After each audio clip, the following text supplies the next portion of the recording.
বাংলাদেশি বংশোদ্ভূত English footballer ইমান আলম বাংলাদেশ জাতীয় football futsal দলে সুযোগ পেয়েছে।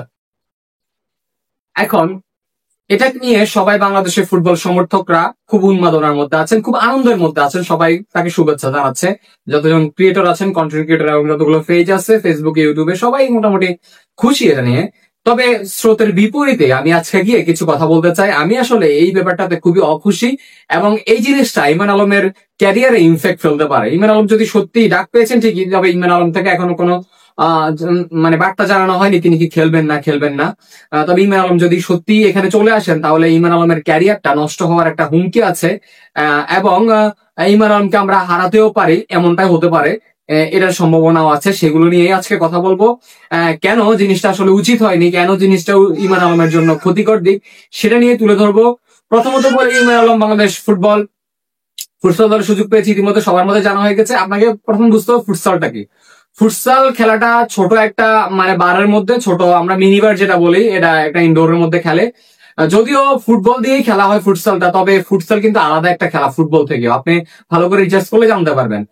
ফুটবলকে মানে ফুটসালের গেমটাকে কখনোই ইন্টারন্যাশনাল ফুটবলে কাউন্ট করা হয় না, কিংবা এই যে সাব যে টুর্নামেন্টটা হবে ফুটসালের, এটা কিন্তু কখনোই আন্তর্জাতিক ফুটবলের সাথে কিংবা দেশীয় ফুটবলের সাথে যুক্ত হবে না। এটা রেকর্ড, গোল, অ্যাসিস্ট কখনোই ফুটবলের ক্যারিয়ারে আসবে না কোনো ফুটবলারের।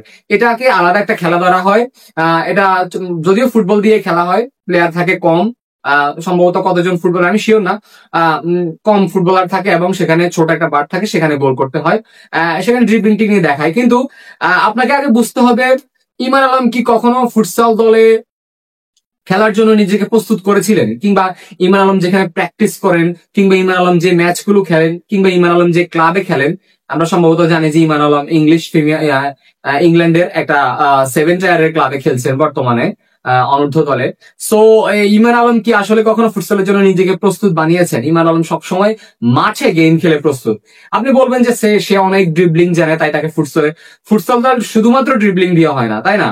আপনার হচ্ছে ড্রিবলিং, সে মাঠের ড্রিবলিং শিখেছে, কিভাবে 1 ভার্সেস 1 টিকা যায়, কিভাবে অ্যাটাকের সময় সে একজন উইঙ্গার, প্রপার উইঙ্গার, সে শিখেছে কিভাবে 1 ভার্সেস 1-এ একজন প্লেয়ারের সাথে টিকতে হয়। তাকে স্কিল দেখিয়ে কিংবা ড্রিবলিং করে কিংবা বলের কন্ট্রোল করে কিভাবে ফাঁকি দিতে হয় একজন ডিফেন্ডারকে, সে শিখেছে এটা। সে কখনো শিখেনি ফুটসালে কিভাবে সেখানে মাঠের মধ্যে, ছোট মাঠের মধ্যে কিভাবে গোল করতে হয়। তার সবসময় ফিনিশিং যে স্কিল গুলো শিখেছে, বড় বারে শিখেছে। আমরা দেখলাম ইমান আলমের টিকটক এবং ফেসবুক আইডিতে কিংবা ইনস্টাগ্রামে যতগুলো ভিডিও আছে, সবগুলোতে দেখলাম তিনি মাঠের ফুটবলে প্র্যাকটিস করছেন। তিনি কিভাবে গোল করতে হয়, কিভাবে 1 ভার্সেস 1-এ টিকতে হয়, কিভাবে 1 ভার্সেস 1-এ ডিফেন্ডারকে পরাস্ত করতে, কিংবা মাঝে মাঝে মাঝে দেখলাম যে আমরা 1 ভার্সেস 2 তিনি টিকছেন।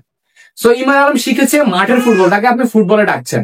এবার সবচেয়ে যে জিনিসটা আপনাকে বলতে চাই, যেটার জন্য ইমান আলমের জন্য হুমকি, যেটার জন্য বাংলাদেশ টিম ইমান আলমকে দরকার। আপনার বর্তমানে বাংলাদেশের লেফট উইঙ্গে এবং রাইট উইঙ্গে জাতীয় দলে যদি আপনাকে বলি, প্রপার হচ্ছে রাইট উইঙ্গার যদি বলি রাকিব হোসেন এবং লেফট উইঙ্গার ফাহমিদুল আছে, কিন্তু আর বাকি কোনো প্রপার উইঙ্গার নেই। আপনার উইঙ্গার যদি একজন কখনো আপনার হচ্ছে ইনজুরি হয় কিংবা কোনো মানে না খেলতে পারেন কোনো সমস্যাজনিত কারণে, অসুস্থ থাকার কারণে, বা কোচের ট্যাকটিক্স থেকে বাদ পড়লেন, তখন আপনি কাকে নিয়ে প্ল্যান করবেন? আপনার তো অবশ্যই পাইপলাইনে ফুটবলার লাগবে। জাতীয় দলের পাইপলাইনে আপনার অনূর্ধ্ব দলগুলোতে ফুটবলার লাগবে, অনূর্ধ্ব দলগুলোতে ভালো ভালো খেলবে, সেটা জাতীয় দলের পাইপলাইনে থাকবে। একটা ভালো পাইপলাইন না করলে দেশীয় ফুটবল কখনোই আগাবে না। হামজা চৌধুরী, সামিদ সোম আপনাকে কতদিন সার্ভিস দিবে? এরপরে আপনি কি করবেন? আপনার কি ভবিষ্যৎ ফুটবল লাগবে না? ভবিষ্যৎ ফুটবলে তো সেটা নিয়ে চিন্তা করতে হবে। তো ইমান আলম কিন্তু বাংলাদেশের একজন প্রপার উইঙ্গার হতে পারেন। তার এখনই যে অ্যাবিলিটি, তার এখনই যে ট্যাকটিক্স, যার যে টেকনিক, যার বল স্কিল, কন্ট্রোল, ড্রিবলিং থেকে সবকিছু শুরু করে, আমরা বাংলাদেশে এসে যে ট্রায়ালটা দিয়েছে, সেখানে দেখলাম যে তিনি অসাধারণ একজন ফুটবলার, অসাধারণ একজন উইঙ্গার। তাকে আমরা কেন ফুটসল দলে খেলাবো? তাকে আমরা কেন বাংলাদেশ অনূর্ধ্ব 23 দলে কিংবা অনূর্ধ্ব 19 দলে, তার যেহেতু বয়স আছে, তাকে সেখানে আমরা কেন খেলাবো না? কিংবা তাকে জাতীয় দলের পাইপলাইনে কেন আনবো না? আমরা তাকে কেন ফুটসলে খেলায় তার হচ্ছে সময়টা নষ্ট করবো, তার ড্রিবলিং স্কিলটা নষ্ট করবো, তার ট্যাকটিক্সটা? একটা মাঠের, একটা লম্বা মাঠের 90 মিনিট ফুটবলের খেলাটা যতটুকু আপনাকে মাইন্ড সেটার দিবে, ততটুকু আপনি ফুটসলে কখনোই পাবেন না। তো যখন সে ফুটসলের দিকে ফোকাস দিবে, তখন তার মেইন যে পজিশনটা বা মাঠের ফুটবলে যেই ইমপ্যাক্ট পড়তেই পারে, কারণ হচ্ছে আপনি যেটা নিয়ে কাজ করবেন সেটাই মনোযোগ থাকবে। এখন সবচেয়ে বড় কথা হচ্ছে ইমান আলম ফুটসলে খেলবেন কিনা। মাঝখানে একবার গুঞ্জন উঠেছিলেন ইংল্যান্ডের ফুটসাল দলে ইমান আলম সুযোগ পেয়েছে, ডাক পেয়েছে, সেটা নাকি যথাযথ না এবং ইমান আলম ছোট অন্য কোনো একটা ফুটসাল দলে ডাক পেয়েছে, সেখান থেকে ইমান আলম না করে দিয়েছেন আমরা জানতে পেরেছি তথ্যসূত্রে। এখন হচ্ছে বাংলাদেশ জাতীয় দলে যে ডাক পেয়েছে ইমান আলম, আমার মনে হয় তিনি আসবেন না, কারণ তিনি তার ক্লাব থেকে শুরু করে সময় দিতে পারবেন না বাংলাদেশ জাতীয় ফুটসাল দলে একটা বড় টুর্নামেন্ট লম্বা সময়ের জন্য। আর আমি কখনো চাইবো না ব্যক্তিগতভাবে ইমান আলমের মতো একজন ট্যালেন্টেড ফুটবলার আপনার হচ্ছে ফুটসালে খেলো। আমি চাই বাংলাদেশ জাতীয় দলের পাইপলাইনে তিনি থাকুক, এখনই তাকে অনূর্ধ্ব-23 দলে ডাকা হোক। বাংলাদেশ অনূর্ধ্ব-23 দল আমরা ইতিমধ্যে দেখছি আমাদের মুর্শিদ ছাড়া রাইট উইং এ খুব ভালো পজিশনের ফুটবলার নেই, তাহলে আমরা কেন ব্যাকআপ ফুটবলার রাখবো না?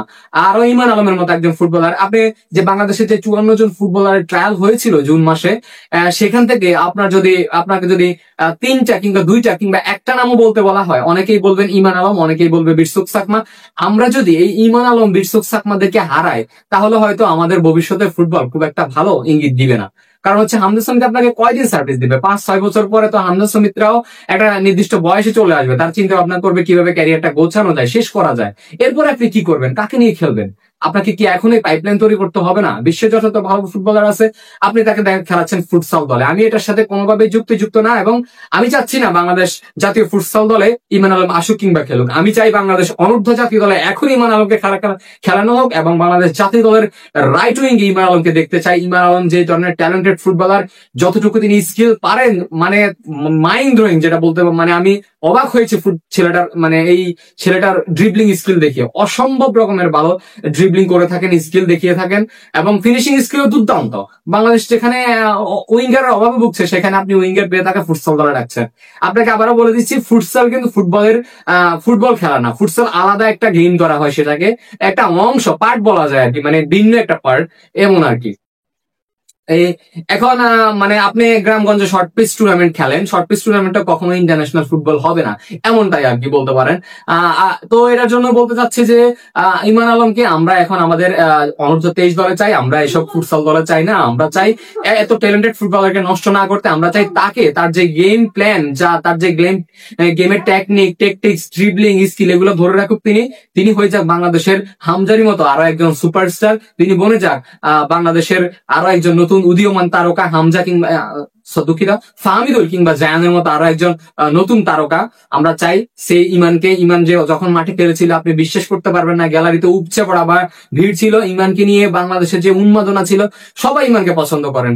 আপনি বলবেন যে, অনেকে বলে থাকবেন যে ইমান ফিজিক্যালি আনফিট। আপনাকে কে বলেছে ফিজিক্যালি আনফিট? অনেকে দেখছি বলছে, কমেন্ট করছে যে ও তো বাচ্চা ছেলে। আপনি ফ্রান্সের সবচেয়ে মানে দুর্দান্ত একটা মিডফিল্ডার এনগুলো কান্তে কতটুকু হাইট, লিওনেল মেসির হাইট কতটুকুই।